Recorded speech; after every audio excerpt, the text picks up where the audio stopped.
Numerical note करो, दिया गया है सेलेक्ट अ बेसिस, प्रॉब्लम है select a basis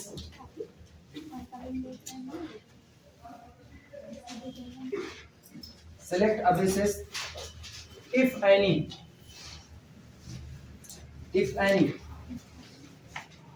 of R3 over R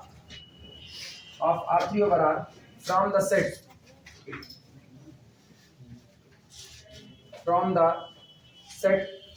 और सेट दिया गया है alpha 1 alpha 2 alpha 3 alpha 4, alpha 1 alpha 2 alpha 3 alpha 4,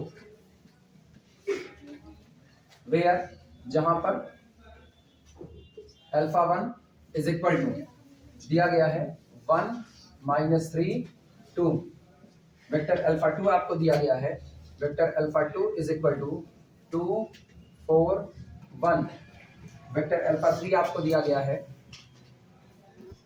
3 1 3, और वेक्टर अल्फा 4 दिया गया है, vector alpha 4 is equal to 1 1 1। Area 51 देखते हैं, 313 से तकरीबन 1.5 बित्ते आगे।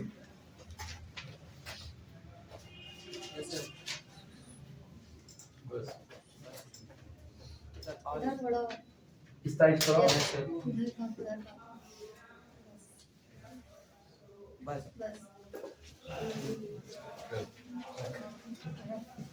एरिया 51। चलो न्यूमेरिकल नोट करो, समझाए न्यूमेरिकल करो। Select a basis if any, wording इतने पर रुक जाते हैं। Select a basis if any, आप बेसिस को सेलेक्ट कीजिए अगर कोई हो तो।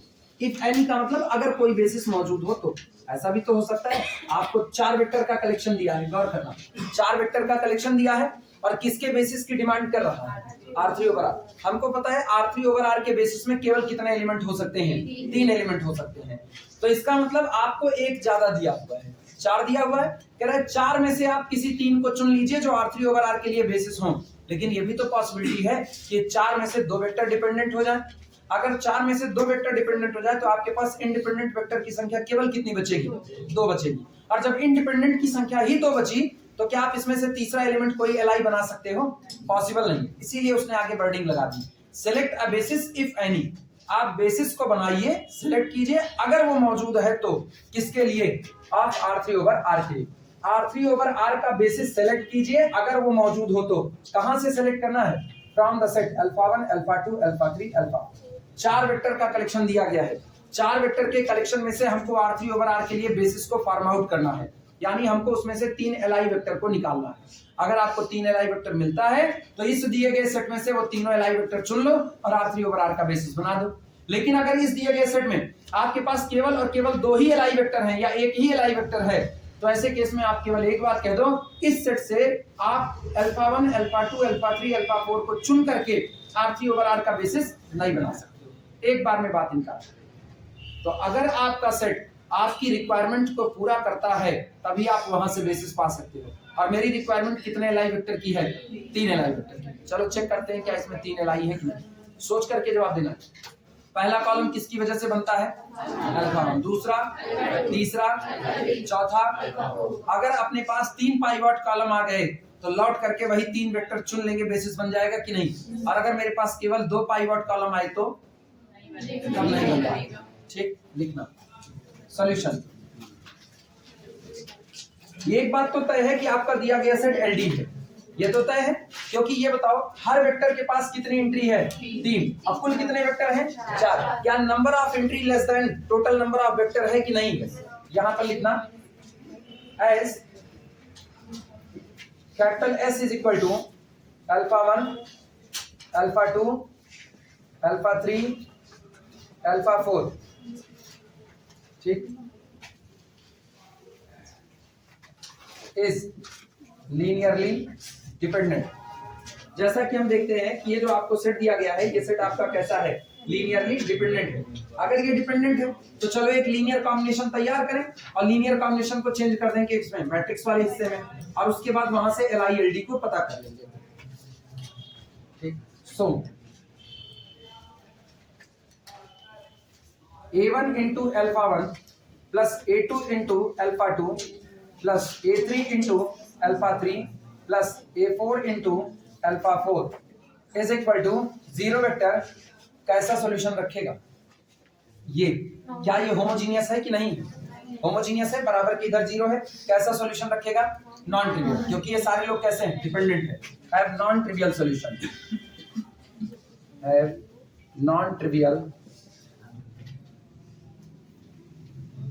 मुझको इस लाइन की कोई जरूरत नहीं थी, लेकिन हम इस लाइन को इसलिए लिख रहे हैं क्योंकि डिपेंडेंसी से तुम लोग ये कनेक्ट रह सको कि अगर आपका सेट डिपेंडेंट है तो उसके द्वारा तैयार किया गया होमोजीनियस इक्वेशन हमेशा कैसा सॉल्यूशन रखेगा? नॉन ट्रिवियल रखेगा। और यही बात तुमको आइगन वैल्यू में मिलेगी, यही आइगन वैल्यू में मिलेगी। उधर भी आपको एक होमोजीनियस इक्वेशन ही मिलेगा। क्या लिखते हैं? ax is equal to lambda x, इधर लिख दे रहे हैं, चर्चा हम दोनों की चला रहे हैं। ax is equal to lambda. अब ना जहां जहां होमोजीनियस की चर्चा आएगी हम इसको कनेक्ट करते हुए चलेंगे, जहां जहां, क्योंकि ये उससे सीधे सीधे जुड़ा हुआ है। ax is equal to lambda x लिखा गया, जरा इनको इधर ट्रांसफर करोगे तो क्या मिलेगा? ax is equal to ax minus lambda x अब बराबर कितना हो गया? 0। क्या इधर नल हो गया कि नहीं? अब एक इक्वेशन लिखा गया जिसमें वेरिएबल कौन शामिल है?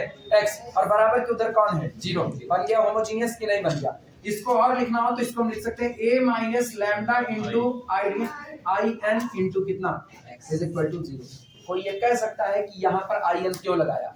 क्योंकि अगर आप इसको नहीं लगाते हो, गौर करो ये मैट्रिक्स है, मैट्रिक्स में आपने स्केलर लैम्डा का मल्टीप्लाई किया है, ये मैट्रिक्स नहीं है लैम्डा, लैम्डा एक स्केलर क्वांटिटी है। तो जब मैट्रिक्स को कॉमन करोगे तो यहाँ कुछ तो छूटेगा, वो कौन छूटेगा? आइडेंटिटी मैट्रिक्स, क्योंकि ये आएगा तो इधर ही मल्टीप्लाई होगा। आई बात समझ में? और वैसे भी आप ये काम नहीं कर सकते, मैट्रिक्स में से स्केलर नहीं घटता है, मैट्रिक्स में से मैट्रिक्स घटती है, और वो मैट्रिक्स कौन हो गई? लैम्डा। क्लियर हुआ?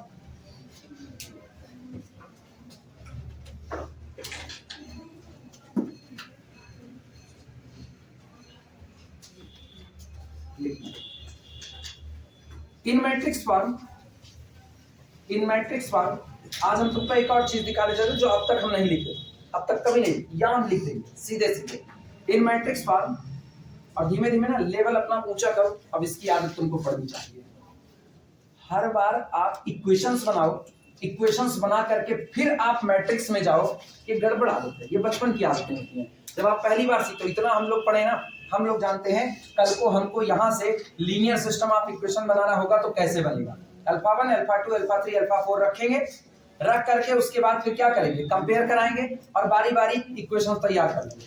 4 इक्वेशंस बनेंगे, ये 3 बनेंगे, कितने बनेंगे? 4 इक्वेशंस 3 बनेंगे, कितने? 3। जितने वेरिएबल होते हैं वो रो की संख्या होती है कि कॉलम की? जितने वेरिएबल होते हैं वो किसकी संख्या? कॉलम की।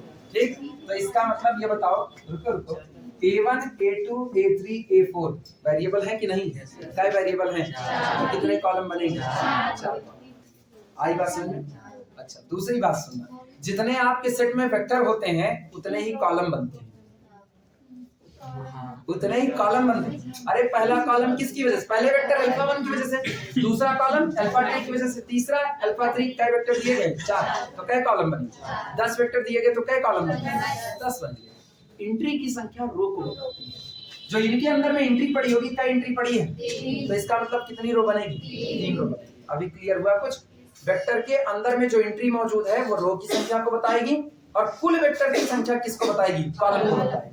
लिख रहा है इन द मैट्रिक्स फॉर्म, या हाँ ठीक है, इन द मैट्रिक्स फॉर्म। ध्यान देना मैट्रिक्स फॉर्म में कैसे लिखना है, इधर देखो, पहला कॉलम अल्फा 1, दूसरा कॉलम अल्फा 2, तीसरा कॉलम अल्फा 3, चौथा कॉलम अल्फा 4। ठीक, इधर वेरिएबल देखना, A1 A2 A3 A4 बराबर। क्या ऊपर वाली ही बात लिखी गई है कि नहीं? चेक करो, first row first column alpha 1 into A1 मिल गया कि नहीं मिल गया? अल्फा 2 इंटू A2 मिला, plus alpha 3 into A3 plus alpha 4 into A4 बन गया कि नहीं? यहां से आर्गुमेंटेड मैट्रिक्स बनाना बड़ा आसान है, यहां से हम सीधे चेक करेंगे इसकी रैंक को। इधर देखना, अब ये आर्गुमेंटेड बन रहा है, vector alpha 1, vector alpha 2, vector alpha 3, vector alpha 4, ठीक, और यहां डॉटेड लाइन लगा दूं, बराबर अल्फा 1 बोलो, अल्फा 1 कितना है 1 माइनस 3 और कितना 2, अल्फा 2 कितना है 2 4 1, अल्फा 3 कितना है 3 1 3, अल्फा 4 कितना है 1 1 1 1 1 1, और इधर कितना हो गया 0 0, सीधे कंस्ट्रक्ट हो गया कि नहीं हो गया। अब हमको इक्वेशन बनाने की कोई जरूरत नहीं, जिनको ये शंका कि क्या इक्वेशन से भी यही आएगा या नहीं आएगा, उनके लिए हल कर दे रहे हैं।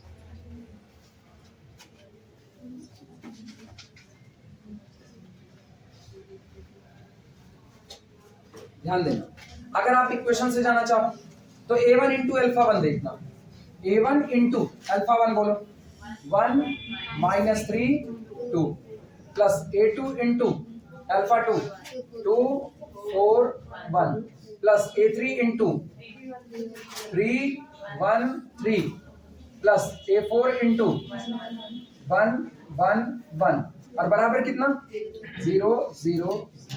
जरा पहला इक्वेशन देखना, a1 1 into a1 plus 2a2 plus 3a3 और प्लस कितना a4 बराबर कितना 0।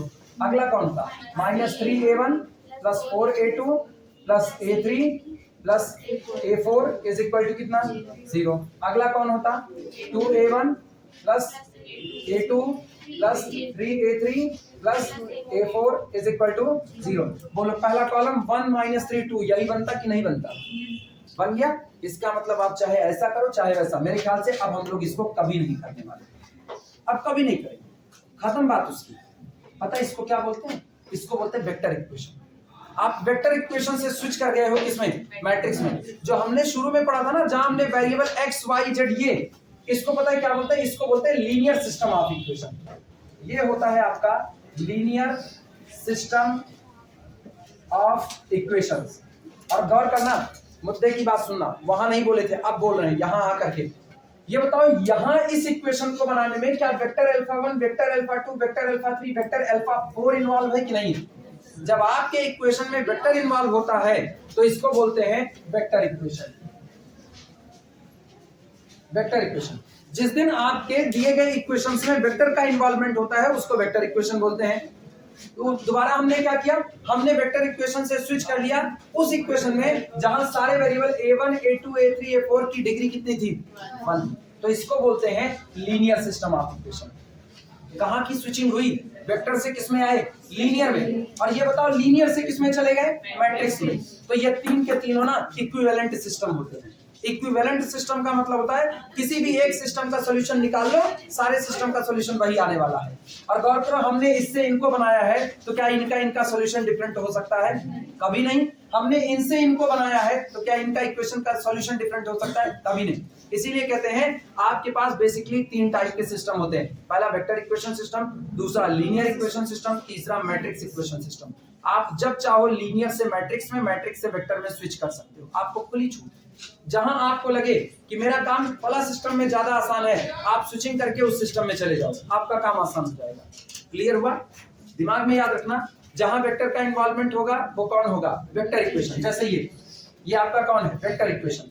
जहां आप इस वेक्टर इक्वेशन को चेंज कर दोगे लीनियर सिस्टम में तो इसको आप क्या नाम देते हो लीनियर सिस्टम ऑफ इक्वेशन, और जब इससे मैट्रिक्स बना लोगे तो क्या बन जाएगा मैट्रिक्स सिस्टम ऑफ इक्वेशन।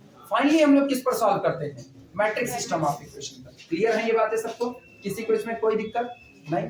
चलो इनको चेक करते हैं, ये आ रहा है कि नहीं आ रहा, आ रहा है अभी, ठीक। चलो इनको चेक करते हैं, इसको इक्लान फॉर्म में चेंज करो। जिनके पास पाइवॉट रुकेगा वो लोग चुन लिए जाएंगे बेसिस के तौर पर। अच्छा जिनके पास पाइवॉट नहीं रुकेगा ना, हो सकता है वो भी बेसिस में आ जाए, बशर्ते वो कोई पाइवॉट लेने को तैयार हो। क्या ये ऊपर वाला हटा दें,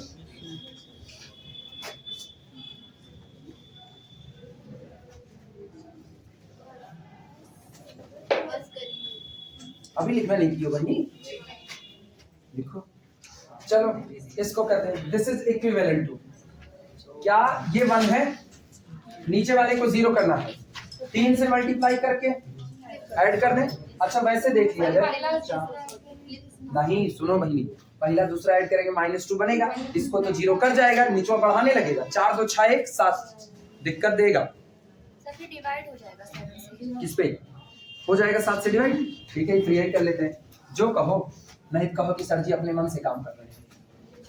चलो R3 goes to R3 में ऐड कर दे रहे हैं किसको? R1 plus R2। देखना पहली रो तो एज इट इज 1 2 3 1 0। चलो दूसरी रो भी एज इट इज -3 4 1 और कितना हो गया 1 0। अगला काम -3 प्लस 1 -2, नीचे ऐड किया तो 0। अगला काम 4 2 6, नीचे ऐड किया तो 7।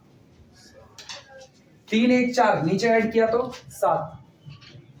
अगला 1 1 2, नीचे ऐड किया तो 3। गड़बड़ी मिली?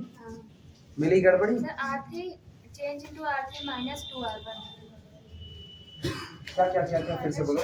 R3 goes to R3 minus 2 R1। इससे डिवाइड हो जाएगा सर। नहीं बात सुनो, R3 goes to R3 minus 2 R1।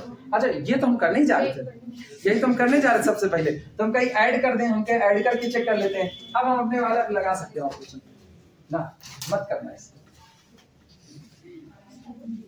यही हम लिखने वाले थे, लिखना दिस इज इक्विवेलेंट, ये ऑपरेशन लगा रहे हैं। R3 goes to R3 में से घटा दो 2 गुना R1। एक काम। दूसरा इनका हाल देखो, -3 है, इसमें 3 से मल्टीप्लाई करके ऐड कर दो, यानी कि R2 goes to R2 में ऐड कर दो 3 गुना R1। चलो पहली रो तो एज इट इज 1 2 3 1 0। 3 1 के 3 ऐड किया तो 0। 3 दूना 6 6 4 10। 3 3 का 9 1 10। अगला 3 1 के 3 1 4, ये हो गया 0। 2 1 के 2, 2 में से 2 गए 0। 2 दूनी 4 और 1 में से 4 गए -3। 2 तिहाई 6, 3 में से 6 गए -3। 2 1 के 2, 1 में से 2 गए माइनस।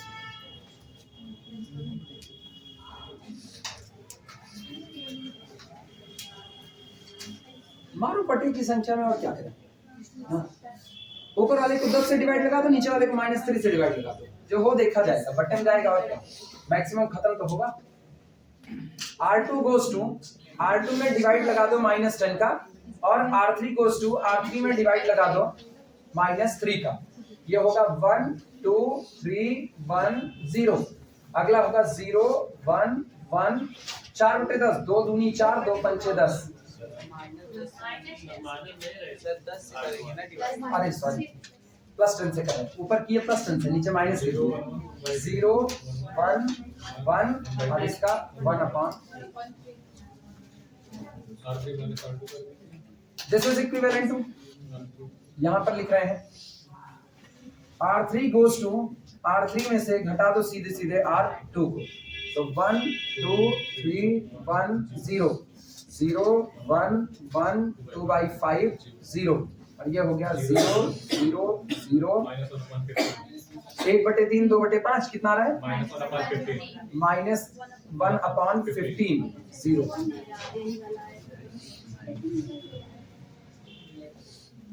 सुनो पाइवॉट पर निगाह डालना, क्या पहला कॉलम पाइवॉटेड है? पहला कॉलम किसकी वजह से बना था? मतलब हम α1 को बेसिस में इंटर करा सकते हैं। क्या दूसरा कॉलम पाइवॉटेड है? मतलब हम α2 को बेसिस में इंटर करा सकते हैं। क्या α4 पाइवॉटेड है? तो इसका मतलब हम बेसिस में α4 को इंटर करा सकते हैं। ठीक, अब ऑप्शन सुनना, ऑप्शन सुनना। अगर हम α2 को डिलीट कर दें, तो α2 को डिलीट करने के बाद इसका पाइवॉट क्या α3 पर शिफ्ट हो सकता है कि नहीं? तो आप बेसिस में α1 को तो रखोगे, α4 को रखोगे, α2 α3 में खुली चॉइस है, चाहे α2 को रख लो चाहे α3 को, क्योंकि α2 का छोड़ा गया पाइवॉट α3 पर शिफ्ट होने को तैयार हो सकता है। क्लियर हुई बातें? तो दो बेसिस आप बना सकते हो, α1 α2 α4 α1 α2 सॉरी α1 α3 α4, दो बेसिस आप बना सकते हो। क्लियर हुआ? लिखना ये पहले पूरा लिख लो तब फिर लिखो।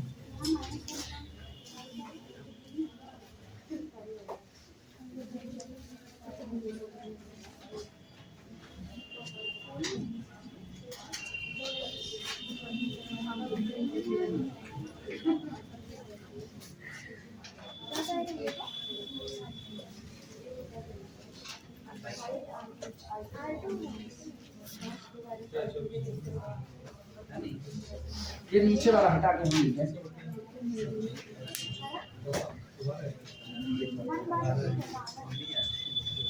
लिखना here third column, here third column becomes non-pivot column, non-pivot column। यहां पर जो मेरा थर्ड कॉलम है वो कैसा बन चुका है? Non pivot column. So after removing alpha 3 from, ये बताओ जो 4 वेक्टर का कलेक्शन दिया गया था क्या उसको कैपिटल एस नाम दिया गया है? So after removing alpha 3 from capital S, we get alpha 1, alpha 2, alpha 3, alpha 4। और ये बस किसको रिमूव किया था? अल्फा 3 को ना, alpha 4 which is a basis for R3 over R। और ये R3 over R के लिए किसका काम करेगा? बेसिस का। मतलब ये सेट LI होगा और आप R3 over R का कोई भी वेक्टर केवल इन 3 लोगों की मदद से बना सकते हैं। अगली बात अपने दिमाग में रखना कि पाइवट चूंकि शिफ्ट हो सकता है अल्फा 4 पर, तो हम चाहें तो इसको अल्फा 3 पर, तो अल्फा 2 को रिमूव करके अल्फा 3 को इंटर करा सकते हैं। और ये चारों वेक्टर एक दूसरे पर डिपेंडेंट नहीं है, एक दूसरे से इंडिपेंडेंट है। पाइवट आपको सीधे सीधे बताता है, सिंपल सा एक लैंग्वेज देता है आपको। जिनके पास पाइवट है उनको सेलेक्ट कर लो, वो बेसिस का हिस्सा बनने को तैयार है, आपस में LI। जिनके पास नहीं, अगर वो शामिल हो गया, जिसके पास पाइवट नहीं है अगर उसको भी ले लिया ना, तो उसके पास पाइवट नहीं है, इसका मतलब वो बाकी लोगों पर डिपेंडेंट है, बाकी पर डिपेंडेंट। लेकिन अब चूंकि उसके पास पाइवट नहीं है, लेकिन उसके जस्ट बगल में अगला पाइवट शिफ्ट हो सकता है। अगर वो शिफ्ट हो सकता है, जैसे अभी मान लो खुदा ना खास्ता ये अगर कंप्लीट हो गया तो हम इसमें कुछ फेरबदल करेंगे, हो गया। मान लो सॉल्विंग करने के दौरान हमको यहाँ पर कितना मिल जाता, चाह कर भी मुझको इंटर न कराता, क्योंकि आज वो इसका छोड़ा गया पाइवट इसको देने को तैयार नहीं है। लेकिन फिर रास्ता सुनना, इसका छोड़ा पाइवट इस पर शिफ्ट हो सकता है, अदला बदली करके हो सकता है, तो उस दिन इसको रिमूव करना पड़ता और अल्फा 3 को क्या करा देते? इंटर करा देते। अगर किसी का छोड़ा गया पाइवट कोई ले सकता है, और ये भी याद रखना ये पाइवट की शिफ्टिंग के दौरान ऐसा ना हो कि एक हीरो में 2 पाइवट चले जाएं, ऐसा ना हो एक कॉलम में 2 पाइवट चले जाए, ऐसा नहीं होना चाहिए। तो ऐसे केस में आप एक को निकाल के दूसरे को इंटर करा सकते, लेकिन एक को निकालना पड़ेगा। जाहिर सी बात है, कुर्बानी एक की मांगता है, एक कुर्बान होगा तभी दूसरा उसकी जगह ले पाएगा, अदरवाइज नहीं। कॉलम नहीं लगेगा इस पे। इंटरचेंजिंग का मतलब होता है ना मेन सेट में वेक्टर की जगह बदल देना। आप समझे? मेन सेट में अल्फा 4 को बैठा दो अल्फा 1 की जगह, अल्फा 1 को बैठा दो अल्फा 4 की जगह। ये चेंजिंग हम उस दिन नहीं करेंगे ना, सेट के अंदर में चेंजिंग उस दिन नहीं करेंगे जिस दिन अपने से कोऑर्डिनेट मांगना चालू करेगा।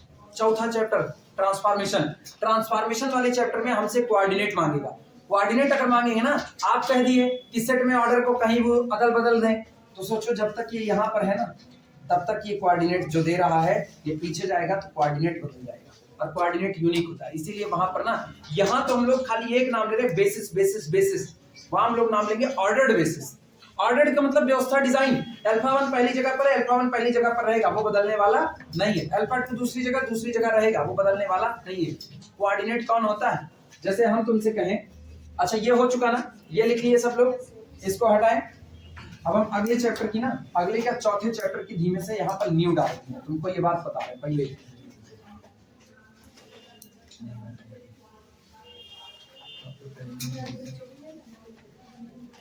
सुनो, ये बताओ, एक पॉइंट लिया 1 2 3, एक पॉइंट लिया, कोऑर्डिनेट बोलो 1 2 3, सिंपल। तो जिस दिन इसको लिखना होता है स्टैंडर्ड बेसिस के रिस्पेक्ट में अपने क्या लिखते हैं, 1 into plus 2 into 0 1 plus 3 into 0 0।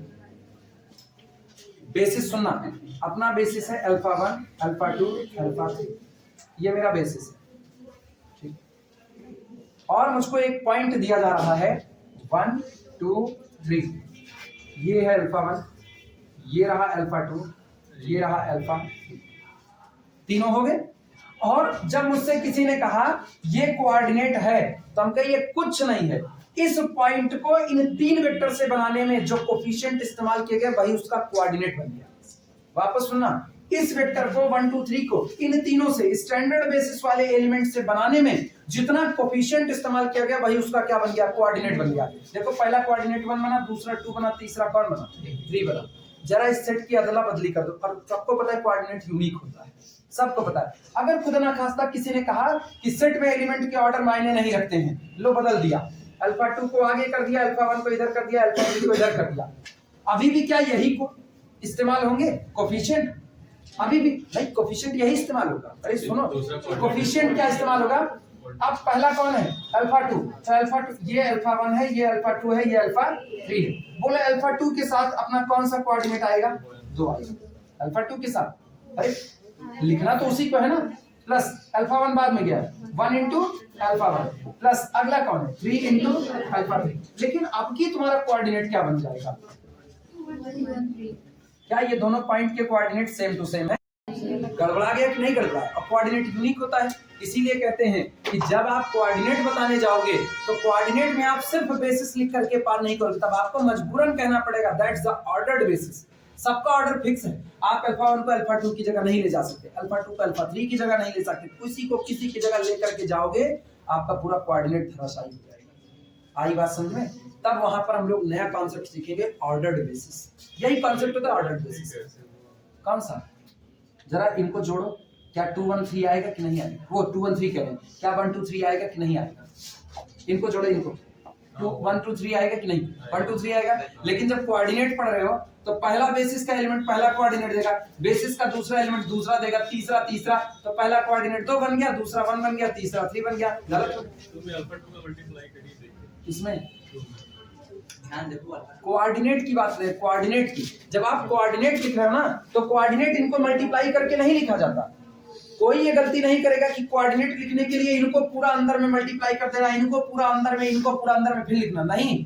Coordinate की डेफिनेशन क्या दिए, बेसिस के एलिमेंट से, सुनना, बेसिस के एलिमेंट से वेक्टर को बनाने के लिए जिन कोफिशिएंट का इस्तेमाल होता है वो कोफिशिएंट क्या बनते हैं, कोऑर्डिनेट बनते हैं। अब ये बताओ, बेसिस का एलिमेंट हमने पलट करके क्या कर दिया, alpha 2 alpha 1 alpha 3 basis element है। इन बेसिस एलिमेंट से किसको बना रहे हैं, 1 2 3 को, इसको बना रहे हैं। इसको बनाने में कोफिशिएंट क्या इस्तेमाल होगा, अल्फा 2 का कोफिशिएंट, तो पहला कोऑर्डिनेट क्या चढ़ेगा 2। अल्फा 1 का कोफिशिएंट, तो अगला कोऑर्डिनेट, अल्फा 3 का कोफिशिएंट, तो अगला कोऑर्डिनेट। मल्टीप्लाई करके नहीं लिखना, मल्टीप्लाई करके लिखोगे तो ये थोड़ी आएगा, तब तो ये आएगा। तो कहा जाता है कि जब आप कोऑर्डिनेट लिखते हो तो बेसिस के एलिमेंट को, बेसिस के एलिमेंट से दिए गए वेक्टर को बनाने में जिन कोफिशिएंट का इस्तेमाल होता है वो कोफिशिएंट आपके क्या कहलाते हैं, कोऑर्डिनेट कहलाते हैं। स्टैंडर्ड बेसिस के लिए हमको सोचना थोड़ी पड़ता है, हम कहते हैं 2 3 4 कोऑर्डिनेट है कि नहीं है।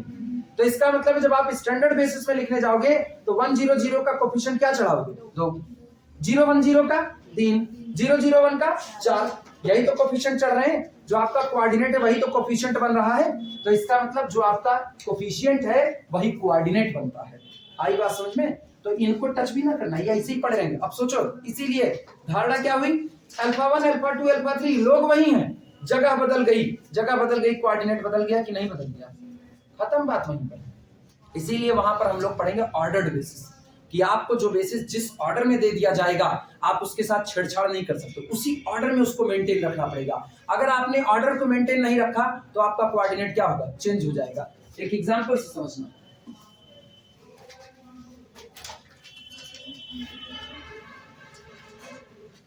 X axis, y axis, z axis तीनों मौजूद है। यहाँ कौन है 1 0 0, यहाँ कौन है 0 1 0, यहाँ कौन है 0 0 1। अभी अपने ऑर्डर में है। दुनिया कहती है तीनों लाइन परपेंडिकुलर ही तो है, कहीं किसी को भी ले लो, लो तीनों लाइन परपेंडिकुलर है, क्या कोऑर्डिनेटर अब भी वही रहेगा? चेंज हुआ कि नहीं हुआ? तीनों लाइन आज भी परपेंडिकुलर है, क्या कोऑर्डिनेट वही रहेगा? चेंज हुआ कि नहीं हुआ? खिसका दिया आगे, कोऑर्डिनेट वही रहेगा? खिसकाना नहीं है, खिसकाएंगे तो ट्रांसलेट कर दिए, खिसकाना नहीं है, केवल ऑर्डर चेंज कर देना। देखो ना, अब ये एक्स एक्सेस था 0 1 0, इस पर कोई पॉइंट 5 यूनिट चला हुआ है, बदल दिया, अभी भी मामला वही है। अब तक वो इधर 5 यूनिट चल रहा था, अब इधर 5 यूनिट चल रहा है। चेंज किया अपना कोऑर्डिनेट कि नहीं चेंज किया? लो, जिधर 6 यूनिट चल रहा था अब ऊपर 6 यूनिट चल रहा है, चेंज हुआ कि नहीं हुआ? तो जब आप ना इनका बेसिस एलिमेंट का ऑर्डर बदलते हो, बेसिस एलिमेंट का जब आप ऑर्डर चेंज कर रहे हो, भले ये 3 लाइन परपेंडिकुलर बनी है, लेकिन सोचो कोऑर्डिनेट हर बार बदल जा रहा है कि नहीं बदल जा रहा है? इसीलिए बदल रहा है। इसीलिए कहते हैं जब आपको एक जगह पर कोऑर्डिनेट बताना होगा तो आपको इन तीनों का ऑर्डर फिक्स कर देना है। आप पहले एक्स एक्सेस हो, आप पहले वाई एक्सेस हो, आप पहले जेड एक्सेस हो। हमने एक कोऑर्डिनेट ले लिया, मुझको उसी पॉइंट का नया कोऑर्डिनेट चाहिए, चेंज कर दिया। अब आपको कह देंगे आप एक्स एक्सेस हो, आप वाई एक्सेस हो, आप जेड। अब जेड इधर जा रहा है, अब तक जेड कहां जा रहा था? ऊपर। अब कोऑर्डिनेट फिर बदल जाएगा कि नहीं बदल जाएगा? तो जब जब आप अपने सेट के अंदर में बैठे हुए एलिमेंट का ऑर्डर चेंज कर रहे हो, तब तब आपका कोऑर्डिनेट क्या हो रहा है? चेंज हो रहा है। इसीलिए यहां पर धारणा बनती है कि एलिमेंट के जो सेट के अंदर एलिमेंट बिंधे गए हैं, रखे गए हैं, उनका ऑर्डर भी मायने रखता है। तब हम लोग वहां पर बेसिस नहीं पढ़ते, बल्कि क्या पढ़ते हैं? ऑर्डर्ड बेसिस पढ़ते हैं। क्लियर हुई कुछ बातें? तो अभी तो हम लोग मनमानी काम कर रहे हैं, लेकिन तब हम लोग चौथे चैप्टर में मनमानी काम नहीं करेंगे। चौथे चैप्टर में बाकायदा ऑर्डर्ड बेसिस लिखेंगे और अगला कॉन्सेप्ट ड्यूअल बेसिस पढ़ेंगे।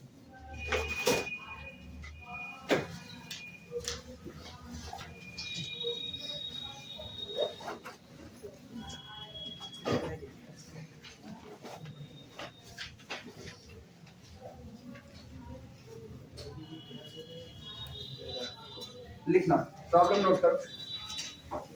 डिट्टो यही प्रॉब्लम है, ऐसी। Select a basis, select a basis if any of R3 over R, of R3 over R from the set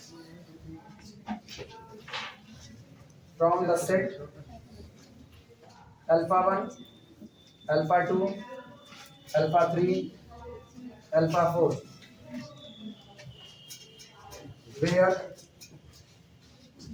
where alpha 1 is equal to 1 minus 3 2, alpha 2 is equal to 2 4 1, alpha 3 is equal to 3 1 3, alpha 4 is equal to 1 1। दोहरा दिए क्या? वही दोहरा दिए। रुको,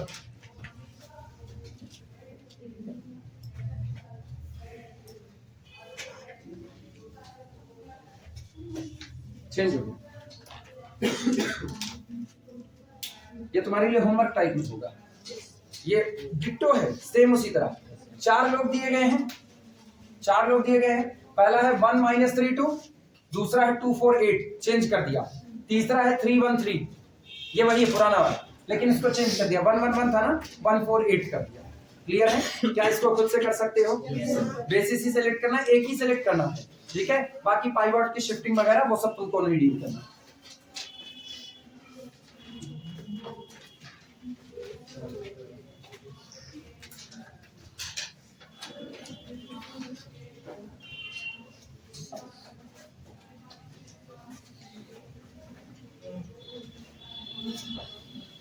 सुनो, एक और रास्ता तुमको बता दे रहे हैं। बाय द वे, किसी को ये सब लगा कि हम भूल जाएंगे, नहीं याद रहा, तो उसके लिए रास्ता सुनो। इनमें से जो मर्जी वो 3 वेक्टर उठा, जो मर्जी वो 3 वेक्टर उठा अपने मन से, ठीक है? उनका डिटरमिनेंट बना लो। पहला 1 minus 3 2, दूसरा जो बोलो वो उठा ले। 1 4 8 उठा लिया। अगला उठा लेते 3 1 3 उठा लिया। ये याद रखना कौन सा उठाएगा। ये कौन है?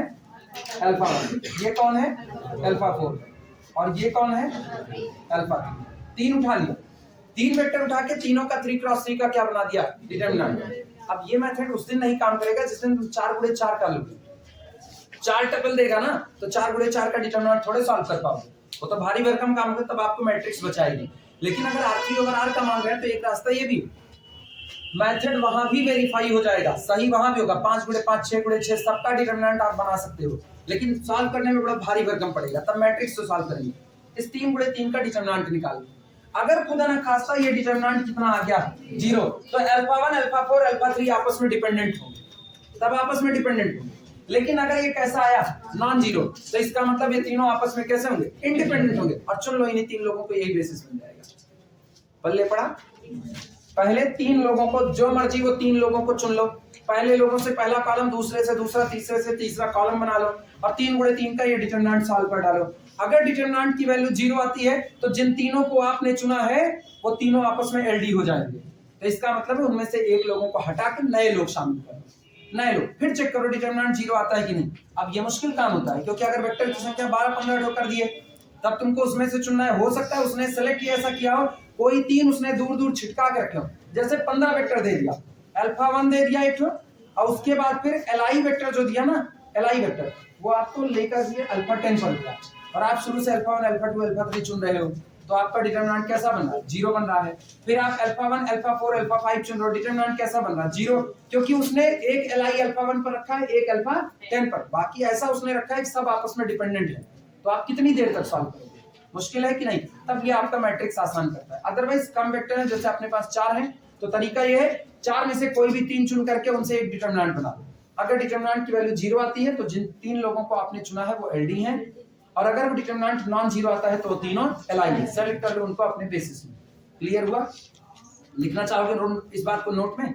नोट लगा दो, नोट लगाओ, लेकिन ये याद रखना ये मेथड बहुत गंदा होगा अगर आपको 4x4 की मैट्रिक्स है 5x5 की वैल्यू है, बोले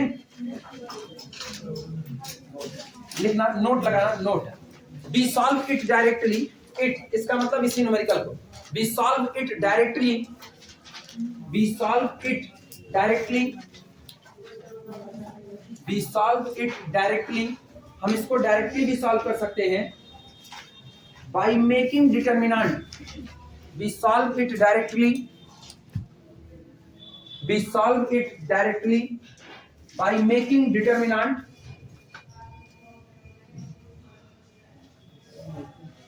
by making determinant, comma taken 3 vector at a time, taken 3 vector at a time, एक ही समय में 3 वेक्टर को चुनते, we can solve it directly by making determinant taken 3 vector at a time,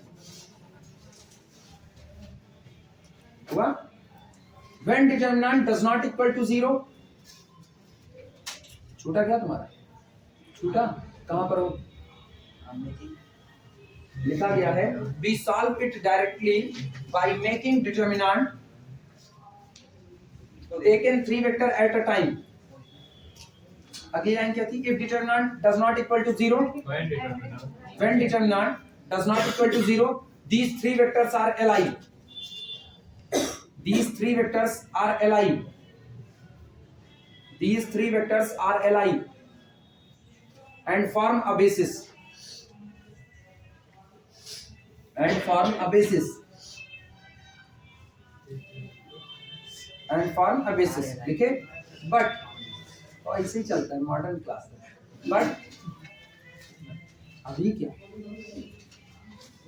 वो गनीमत है, टाइम थोड़ा बीत गया ना, नहीं तो वो भी चल रहा था, कौन सा उबिया गए थे सुनते सुनते हम लोग, तितलियां वर्गा उबिया गए थे जब ये बन रहा था, तब उधर पढ़ा रहे थे थर्ड ईयर ना, थर्ड ईयर पढ़ा रहे बस इधर से एक ट्रक वाला जाता तितलियां वर्गा ना, गनीमत है थोड़ा बन गया, नहीं कहते जिस दिन आदत बनेंगे छोड़ देंगे, अपने लोग कोचिंग छोड़ नहीं पा रहे हैं, आदत बनेंगे छोड़ देंगे। हाँ लिखना, क्या लिखो एक मिनट,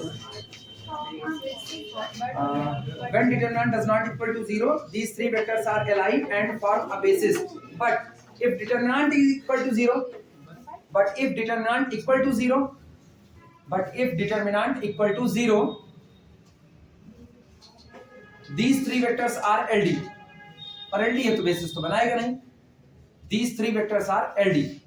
लेकिन अगर आपका डिटरमिनेंट आपके द्वारा चुने गए 3 वेक्टर को लेकर के बनाया हुआ डिटरमिनेंट अपनी वैल्यू क्या देता है, 0 देता है, तो आपके चुने गए तीनों वेक्टर कैसे हो गए, तीनों वेक्टर का कलेक्शन आपका एलडी हो चुका है। तो एक तरीका ये भी, एग्जाम हॉल में तुमको जो ज्यादा सही लगेगा वो तुम कर देना, 3 गुणे 3 का होगा तो डिटरमिनेंट बना देना, वहीं पर बात ही खत्म।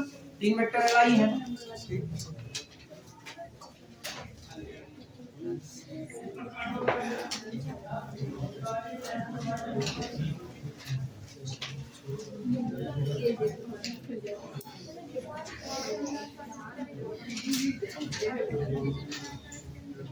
अगला नंबर क्या लिखना,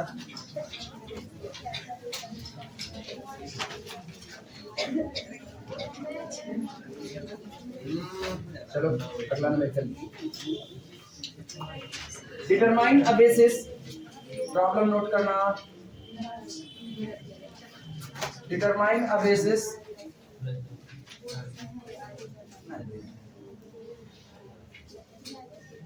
और हाँ ये सब तुम्हारी किताब के ही न्यूमेरिकल है, हम कोई आईआईटी जैम का न्यूमेरिकल नहीं करा रहे, नहीं कुछ लोग सोचो कि आईआईटी जैम करा रहे हैं, सब तुम्हारी किताब का न्यूमेरिकल है। Determine a basis of the subspace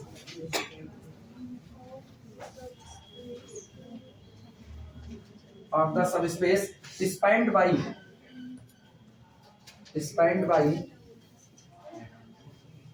इतना उल्लू नहीं है कि तुम लोगों को आईआईटी जैम का न्यूमेरिकल कराएंगे, पता चलेगा बीएससी संभाल नहीं पा रहे हो, बहुत संभालने में आ गए।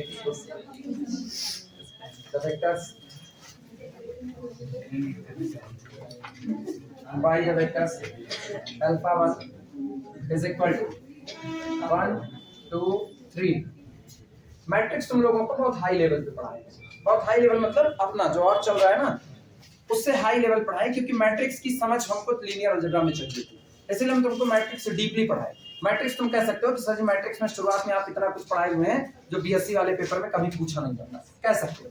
जब हम इंट्रो पढ़ा रहे हैं मैट्रिक्स का, तो इंट्रो में बहुत सारी चीजें ऐसी पढ़ाए जो तुमको किताब पे, तुम्हारी किताब पे लिखी हुई नहीं मिलेगी, तो वहां तुम कह सकते हो, वहां तुमको खुली छूट है, तुम अपनी किताब खोल करके बीएससी का सिलेबस पढ़ सकते हो, क्योंकि हम तुमको मैट्रिक्स पूरा पढ़ा दिए, समझ तो आ ही गया कैसे है। अब वही चीजें तुमको किताब में नजर आएंगी, उसमें कटा फटा नजर आएगा, तो अब तुम उससे समझ सकते हो। लेकिन मैट्रिक्स में उसके बाद जहां पर मैट्रिक्स का इंट्रो खत्म हुआ है और हम लोग इधर आए हुए हैं किसमें, होमोजेनियस नॉन होमोजेनियस इक्वेशन, उधर फिर तुमको बीएससी ही पढ़ाएंगे, कोई और नहीं पढ़ाएंगे। इंट्रो में खूब पढ़ाएंगे। Alpha 2 is equal to 2 1 minus 1, alpha 3 is equal to 1 minus 1 minus 4, alpha 4 is equal to 4 2 minus 4।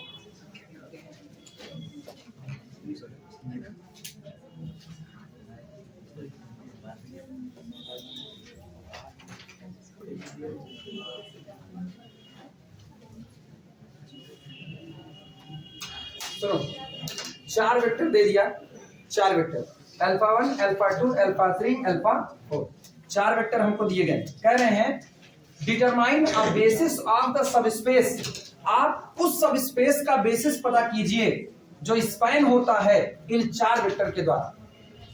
ये 4 वेक्टर मिल करके जिस बेसिस को, जिस सबस्पेस को स्पैन करते हैं, आप उस सबस्पेस का बेसिस बताइए।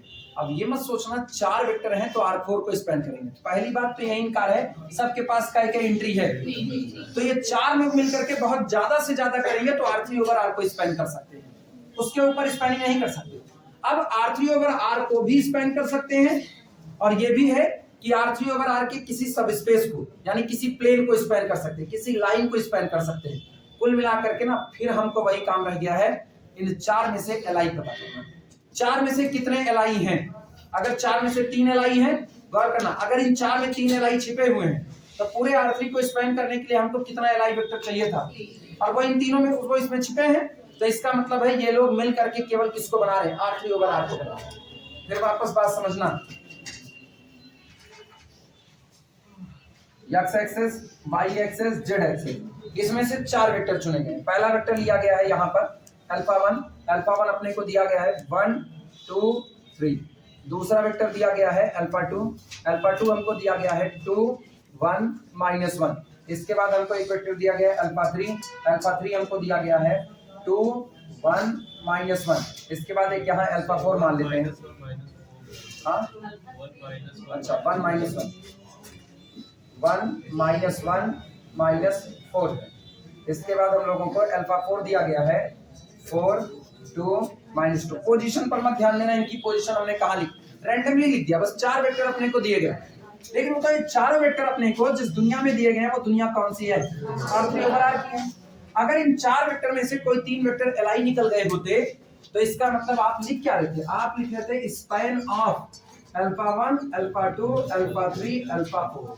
यही तो कहा है spend by the vectors, in vector से स्पैन होने वाला। अगर इसमें कोई भी 3 एलआई हो जाता तो 3 एलआई होने पर क्या पूरे के पूरे R3/R को बना देते कि ना बन जाता। लेकिन पता चलता इसमें 3 एलआई है ही नहीं, इसमें केवल और केवल कितने लोग एलआई हो गए, मान लो 2 लोग एलआई हुए, तो 2 लोग एलआई हुए तो क्या इसका स्पैन पूरे R3/R के बराबर होता, कभी ना होता। तो कुछ भी पॉसिबिलिटी हो सकती है कि नहीं। तो हम पहले चेक करेंगे इसमें कितने लोग एलआई हैं, जितने लोग एलआई हैं वही उसकी ज्योमेट्री होगी। अगर 2 लोग एलआई हैं तो आप प्लेन बना रहे हो, एक आदमी एलआई होगा तो आप क्या बना रहे हो, एक आदमी एलआई हो तो क्या बना, लाइन बना रहे हो। तो हमको पहले ये पता करना इसमें कितने लोग एलआई हैं। अच्छा जितने लोग एलआई हो उनको चुन लो, जैसे मान लो 2 लोग एलआई अल्फा 1 और अल्फा 4, तो अल्फा 1 अल्फा 4 को चुन लो। कौन सा सब स्पेस होगा जो इन दोनों से बनाया जाएगा, अल्फा 1 अल्फा 4 से बनाया गया सब स्पेस कौन होगा। अरे span by alpha 1 alpha 4 geometry थोड़े पता, तीनों पॉइंट जिंदा, एक्स एक्सिस वाई एक्सिस क्या बनेगा कुछ नहीं पता। आप केवल ये कह सकते हो our subspace is spend by alpha 1 and alpha 4, बस इतना ही कह सकते हो। और इसकी डायमेंशन कितनी होगी 2, क्योंकि कई लोगों से बन रहा 2 लोगों से, और दोनों लोग एक दूसरे से कैसे हैं। क्लियर हुआ। मान लो इसमें सारे लोग डिपेंडेंट हो जाते तो कोई भी एक नॉन जीरो चुन लेते 1 2 3, कैसा होता, मान लो एलआई, मान लो बाकी सारे लोग इसके मल्टीपल होते तो आपको एक एलआई कौन मिलता 1 2 3। सो 1 2 3 को स्पैन करके क्या बनता, लाइन। तो आपका सब स्पेस कौन होता, a line passing through the origin, बस यही आपका सब स्पेस। क्लियर है ये बातें। चलो चेक करते हैं कितने एलआई कितने एलडी है।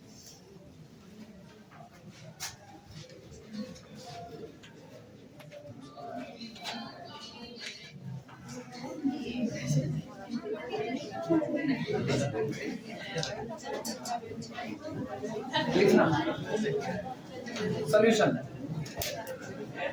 लिखो लिखो लिखो क्लियरली। रिक्वायर्ड सब स्पेस या आवर सब स्पेस, आवर सब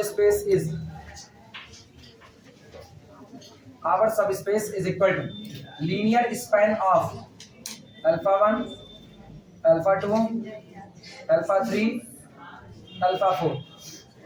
लिखो स्पष्ट है, जिस सब स्पेस की आप चर्चा कर रहे हो वो सब स्पेस कोई और नहीं, आप खुद कह रहे हो वो स्पैन होता है इन 4 वेक्टर के द्वारा।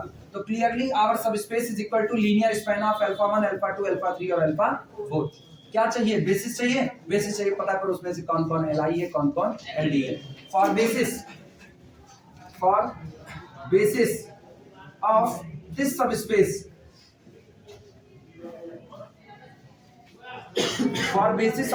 for basis of this subspace b check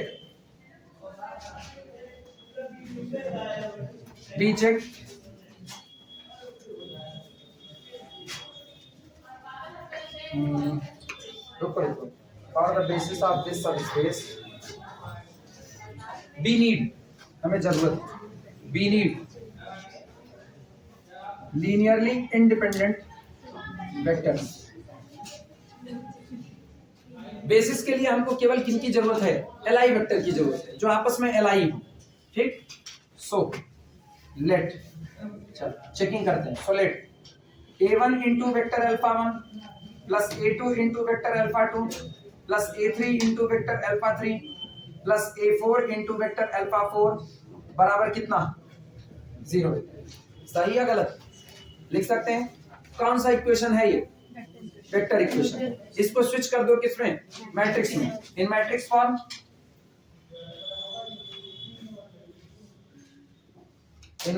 form ये बन जाएगा, पहली मैट्रिक्स है अल्फा 1 अल्फा 2 अल्फा 3 अल्फा 4, और ये रहा A1 A2 A3 A4 is equal to 0 vector. इसको ऐसे लिखना, उधर जाने की जरूरत नहीं है कि उधर कितने गुणे कितने की बनेगी, वो कितने गुणे कितने की बनेगी ना, ये जिस दिन आर्गुमेंटेड लिखेंगे अपने आप पे तय हो जाएगा। कितनी एंट्री है, अरे वही रुक जा, 4 + 4 नहीं, कितनी एंट्री है वेक्टर के अंदर, वही तो आपकी रो की संख्या 3 × 4 बनेगा ना, तो ये 3 × 1 का बन रहा होगा।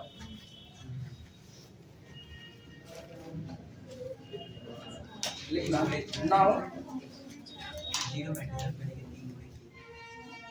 Now matrix α1 α2 α3 α4 0 vector is equal to, चलो चलो चलो देखो अभी अपने आप पता चल जाएगा 0 वेक्टर कितने क्रॉस कितने का बन रहा है। α1 बोलो, ये उल्लू α1 बोल पे नहीं करते हो, सोते रहते हो। α2 2 1 बोलना सीखो ककहरे की तरह। बचपन की पढ़ाई इसीलिए अच्छी होती है, बचपन में हिमला बोला जाता है तो लड़के एक्टिव रहते थे। अभी क्या, अभी लड़के सोते रहते हैं। अभी लड़के इत्मीनान से बैठ करके मोबाइल में व्हाट्सएप का मैसेज आ गया, चैटिंग है, अब जरूरी है रिप्लाई देना, नहीं फ्रेंड्स बुरा मान जाएगा, ब्लू टिक लग गया। अभी तो ये चलता है, पुरनके वाले में नहीं, पुरनके वाले में ना ले मास्टर बांस का गोला टहते रहते, पीडीएफ छप पदे मारते थे तो वो ठीक था। अभी गवर्नमेंट भी बड़ा नियम बना दिए, बच्चों को मार नहीं सकते हैं, वो अलग बात है। हिंदुस्तान में गवर्नमेंट कुछ भी कहे, लोगों को करना अपने मन का ना। ज्यादा से ज्यादा क्या होगा, एक दिन केस होगा, दूसरे दिन केस होगा। यहाँ बाईपास तैयार बैठा है, यहाँ परमानेंट पढ़ाने वाले तो कोचिंग पढ़ा रहे हैं, तो वहां भी तैयार बैठा है बाईपास, उनका क्या ही फर्क पड़ता है। यहाँ गवर्नमेंट डाल है तो बाकी लोग पात ना, गवर्नमेंट डाली टहल रही है, ये लोग पत्ते पत्ते बैठे हुए हैं। जाओगे कहाँ, हम ही झड़ जाएंगे, डाली से काट डालेंगे सीधे। अगला वाला हिस्सा 1 -1 -4, अगला 4 2 -2 और ये 0 0। क्या पता चल गया 0 वेक्टर कितने गुणे कितने का होता, 3 × 1। अरे 3 × 1 0 वेक्टर।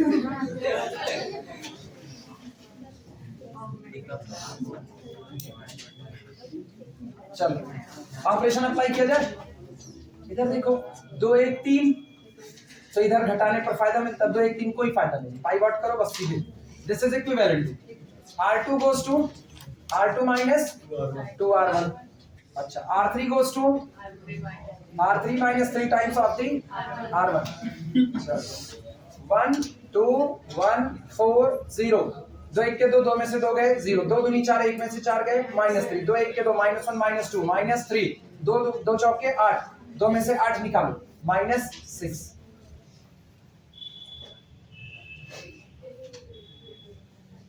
3 1 के 3, 3 में से 3 गए 0, 3 दूनी 6 -1 -6 -7, 3 1 के 3 -4 -3 -7, 3 चौक 12 -2 -12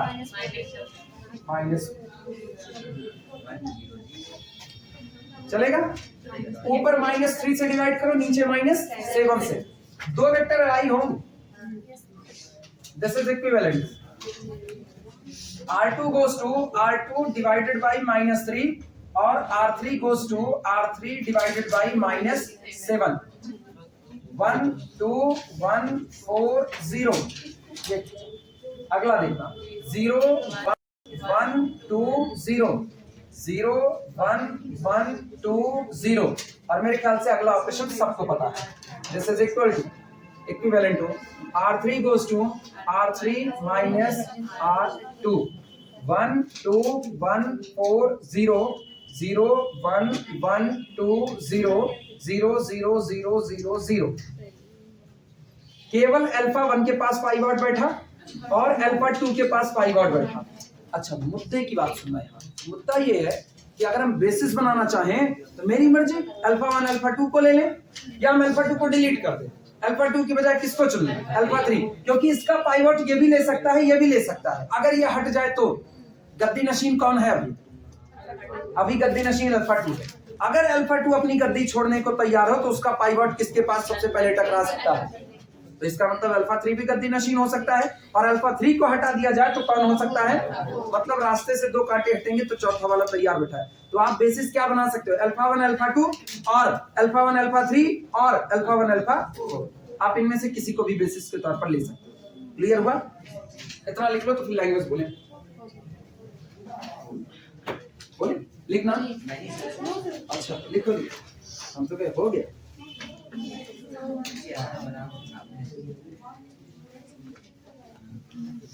मैट्रिक्स गजब का टूल है, आपकी कितनी मदद कर रहा है LILD चेक करने से लेकर के बेसिस बनाने तक। सीधे कह रहा है आप केवल हमको अपडेट करना जान जाइए सब, इसीलिए ये पहले वहां पर सिखाया गया। डेविड सी ले की किताब पढ़ो ना, सबसे पहले लीनियर सिस्टम ऑफ इक्वेशन सिखाते, सबसे पहले मैट्रिक्स का इंट्रो नहीं, पहले नवेस पास होकर के आए हो, नवेम जानते हो लीनियर इक्वेशन से कैसे सॉल्व होता है।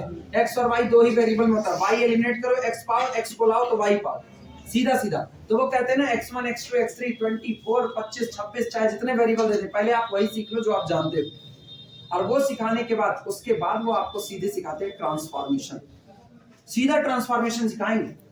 आपने लीनियर सिस्टम ऑफ इक्वेशन जान लिया, उसका ककहरा जान लिया, सॉल्यूशन कैसे आता है, इंडिपेंडेंट सॉल्यूशन क्या होता है, डिपेंडेंट क्या होता है, सब जान लिया। अब आप चलो मैट्रिक्स को सीखो, मैट्रिक्स बर्ताव करती है ट्रांसफॉर्मेशन के तौर पर, पहले आप वो सीख लो, वो सीख लिए ना, उसके बाद फिर तुमको मैट्रिक्स का अलजेब्रा सिखाएंगे, मैट्रिक्स का बंटवारा करना, मैट्रिक्स को पार्टीशन करना, ब्लॉक में तोड़ना मैट्रिक्स को, क्योंकि ब्लॉक में तोड़ के बड़ी बड़ी मैट्रिक्स की रैंक आसानी से निकल आती है, इनवर्स निकल आता है। ब्लॉक डायगोनल मैट्रिक्स बनाना सिखाएंगे, वो आपको सिखा दिए। उसके बाद चौथा चैप्टर सिखाएंगे वेक्टर स्पेस, चौथा चैप्टर वेक्टर स्पेस। अपने यहाँ पहला चैप्टर वेक्टर स्पेस, लास्ट में मैट्रिक्स, बीच में ट्रांसफॉर्मेशन। अपने यहाँ ये चलता है ना, ताथैया हो, अपने यहाँ ये चलता है ना। हाँ, पहले इधर ताथैया, फिर लास्ट में ताथैया, फिर हो, दिन ता ता ता भाई दिन धा दिन धा दिन, अपने यहाँ ये होगा। भटक नृत्य बोलते हैं इसको, भटक नृत्य, भटकते रहो इधर उधर इधर। हो गया हो तो हटाया जाए।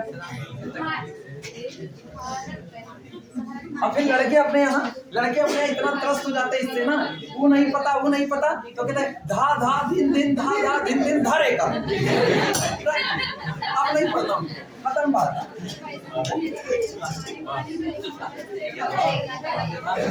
चलो लिखो, लैंग्वेज लिखो नहीं अभी लिखो, लैंग्वेज लिखो। Since first column and second columns, since first column and second column becomes pivot column, since first column and second column becomes pivot column, since first column and second column becomes pivot column, so choose alpha 1 comma alpha 2 as basis, as basis। आप alpha 1 और alpha 2 को basis के तौर पर चुन सकते हो, ठीक। अब सुनना, अगर आप अल्फा 2 को डिलीट करोगे, ये बातें लिखी नहीं जाती, ये बातें समझी जाती है केवल। अगर आप अल्फा 2 को डिलीट करोगे तो अल्फा 2 का पाइवट अल्फा 3 पर शिफ्ट होने को तैयार बैठा है, ठीक। तो अल्फा 1 तो डिलीट नहीं होगा, पहली बात तो इनका अल्फा 1 आपका डिलीट नहीं होगा। अभी हम बताएंगे वो भी डिलीट हो सकता है, वो भी डिलीट हो सकता है। कैसे हो सकता है वो सुना जरा, हमको चारों वेक्टर बोल दो, 4 वेक्टर बोलो। अल्फा 1 बोलो 1 2 3, अल्फा 2 कितना है 2 1 माइनस 1, अल्फा 3 कितना है 1 माइनस 1 माइनस 4, अल्फा 3 कितना, अल्फा 4 कितना है 4 2 माइनस। सुनो अब ना दिमाग को और डेवलप करो, ये सारी बातें केवल एक टूल के तौर पर है। ये टूल आपको बेसिस बताने में मदद नहीं कर रहा, ये टूल बेसिस बताने में हल की मदद कर रहा है, जो आपको अपने दिमाग से और फैलाना है। ये आपको मदद कर रहा है डायमेंशन बताने में। आपकी डायमेंशन बेसिकली कितनी है 2। तो जो आपको 4 वेक्टर दिया गया ना, उसमें से कौनों में 2 LI वेक्टर चुन लो, वो आपका बेसिस बना देगा। कोई भी 2 LI चुन लो, doesn't matter alpha 1 alpha 2 alpha 3 चुनो, क्या चुनो, कोई 2 LI चुनो। ये बताओ क्या अल्फा 1 और अल्फा 4 एक दूसरे का मल्टीपल है? जरा इसमें 4 बनाने की कोशिश करो, 4 1 4 4 2 8 बना नहीं। तो इसका मतलब आप बेसिस के तौर पर अल्फा 1 भी ला सकते हो, किसके साथ, अल्फा 4 के साथ। देखो अल्फा 1 और अल्फा 4 लाए कि नहीं लाए, आपकी सुनना।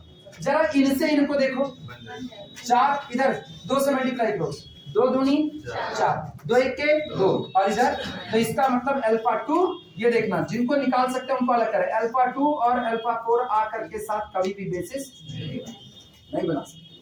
अब की सुनना, जरा अल्फा 2 और अल्फा 3 को एक साथ लाने की कोशिश करो, अल्फा 3 ये एक साथ आ सकते हैं। सोचो साइड बाय साइड बैठे हैं, पाइवट लेकर के बैठा हुआ है, ठीक, इसके पास पाइवट जा नहीं सकता है, जा नहीं सकता, तो पाइवट आपकी बेसिस बनाने में मदद थोड़ी कर रहा है, पाइवट वास्तविकता में आपको डायमेंशन बताने में मदद कर रहा है। वो तो धोखा है कि हम लोग उल्टा समझ बैठते हैं कि इसको बेसिस बनाने में मदद कर रहा है, नहीं, क्योंकि कुछ हद तक वो मदद कर रहा है बेसिस बनाने में, लेकिन वो कॉन्सेप्ट को जनरलाइज नहीं कर पा रहा। कॉन्सेप्ट जनरलाइज करने का मतलब पाइवट की थ्योरी आपको ये नहीं बता पा रही इनको इनको इनको इनको चुन लो तो बेसिस मिल जाएगा, वो सिर्फ ये कह रही है कितने एलआई लोग आएंगे, जितने एलआई आ रहे हैं उनकी संख्या कितनी है, 2 संख्या है। एक उसने बड़ा साफ सुथरा बता दिया, देखो हम आपको एक बात बहुत क्लियर बता रहे हैं, ये कह रहा है हम आपको एक बात बहुत क्लियर बता रहे हैं, जिनके जिनके पास पाइवट पड़ा हुआ है उनको आप उठा लो, आप बेसिस बनाओगे बनाओगे कंफर्म। उसके अलावा भी आपके पास चॉइसेस हैं, आप अपने दिमाग का इस्तेमाल करते हुए बना लो, उसके अलावा आपके पास चॉइसेस हैं, ये वो कह दे रहा है। तो चॉइसेस हैं तो अंधी चॉइस थोड़े ना लेंगे कि चलो ठीक है आपकी अल्फा 2 अल्फा 4 को भी साथ ले लोगे। देखो ना, इसका पाइवट है, ये हटता तो ये पाइवट ये लेने को तैयार था, उसके बावजूद भी ये दोनों एक साथ बेसिस का हिस्सा नहीं बन सकते, because both two are the multiple of each other. लेकिन वही किस्सा तो इनके साथ था, पाइवट ये छोड़ता तो ये लेने को तैयार था, लेकिन आज भी ये दोनों अगर एक साथ रख दिए जाए तो बेसिस बना लेंगे। क्यों? क्योंकि because these two are not the multiple of each other.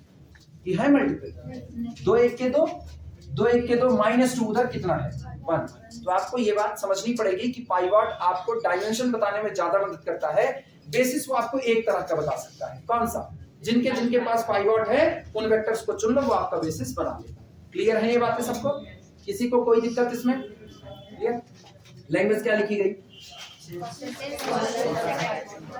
लिखा गया है since first column and second column becomes pivot column, so choose alpha 1 alpha 2 as the basis. ठीक, we can also make other basis, some other basis, we can also make some other basis, we can also make some other basis, we can also make some other basis by taking any two vector, we can also make some other basis, we can also make some other basis, हम कुछ और भी basis बना सकते हैं by taking any two vectors among these four, by taking any two, रुक जा language क्या एलआई बीच में बोले कि नहीं बोले? लिखा गया we can also make some other basis by taking any two li vector का, दो पहले उसे any two li vectors, by taking any two li vectors among these four vectors, ये जो 4 वेक्टर और दिए गए हैं इनमें से आप कोई भी 2 चुन लो, वो 2 आपके बेसिस का, आपके सब स्पेस के लिए किसका काम कर जाएंगे? बेसिस का। लेकिन कोई भी 2 कैसे चुनोगे? li चुनो, ठीक है? among जब 2 से ज्यादा लगता है, 2 के बीच में बिटवीन लगता है, 2 से ज्यादा पर among लगता है। क्लियर हुई ये बातें? अब हमको एक बार टाइम बता दो कितना? 9:35, इसी पर इसको, ठीक है? फिर न्यूमेरिकल किया जाएगा।